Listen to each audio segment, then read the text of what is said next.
বাড়িতে বাড়িতে কি নামাজ ফামাজ পড়ে?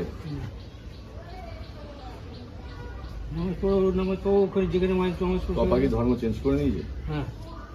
তাহলে ওকে এই জায়গা থেকে চলে যেতে বলো। হিন্দু পাড়ার মধ্যে একটা মুসলিম ফ্যামিলি থাকবে, আশেপাশে কালচার নষ্ট হচ্ছে, কমপ্লেন আসছে। কিসের মুসলিম ফ্যামিলি? কিসের?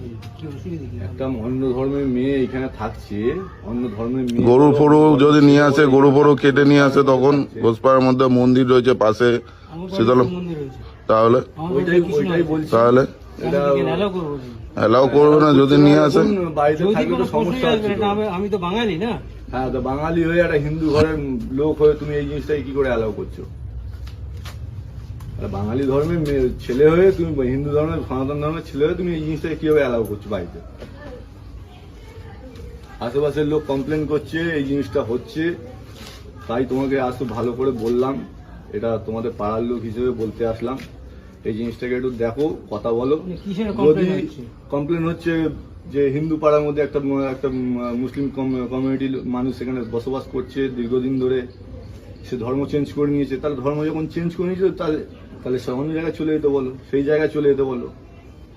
এটা 10 বছর হয়ে গেছে, এতদিন মানুষ বলেনি, আমি আজকে বলতে আসলাম। আমাদের এগুলো দায়িত্ব রয়েছে, রামনগরের একজন আছে, আমাদের এগুলো বলার দায়িত্ব, কর্তব্য।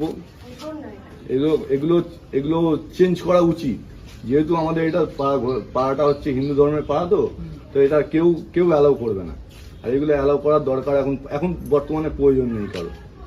আগে যেটা হয়েছে কেউ বলিনি, কেউ করিনি, বা কেউ হয়তো গায়ের জোরে পড়ে রেখেছে, কিন্তু এখন বর্তমানে আমি বলছি হয়তো এখন বর্তমানে এগুলো করাটা উচিত না। এটা ফ্যামিলিগত বা পাড়ার লোক হিসেবে, আত্মীয় হিসেবে তোমাদের এগুলো বলে গেলাম ভালোভাবে। বৌদি, এই জিনিসটা বলো, যেহেতু ও ধর্ম চেঞ্জ করে নিয়েছে, তো ওকে ওর জায়গায় চলে যেতে বল। শুনবো, পরে শুনবো, এখন বলে যাচ্ছি এটা অন্য জায়গায় চলে যেতে বল।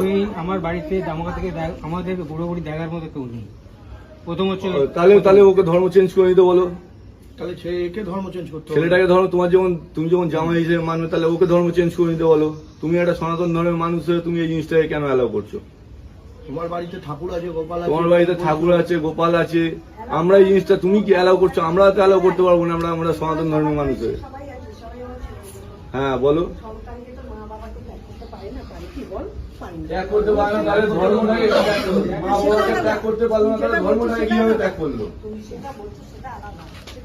হ্যাঁ, এটা যুক্তি, এটা অবশ্যই যুক্তি আছে। সনাতন ধর্ম আমাদের সব থেকে শ্রেষ্ঠ ধর্ম। এই ধর্মটাকে কি করে ত্যাগ করলো সে? তোমরা কেন বোঝাওনি এই জিনিসটা এতদিন ধরে?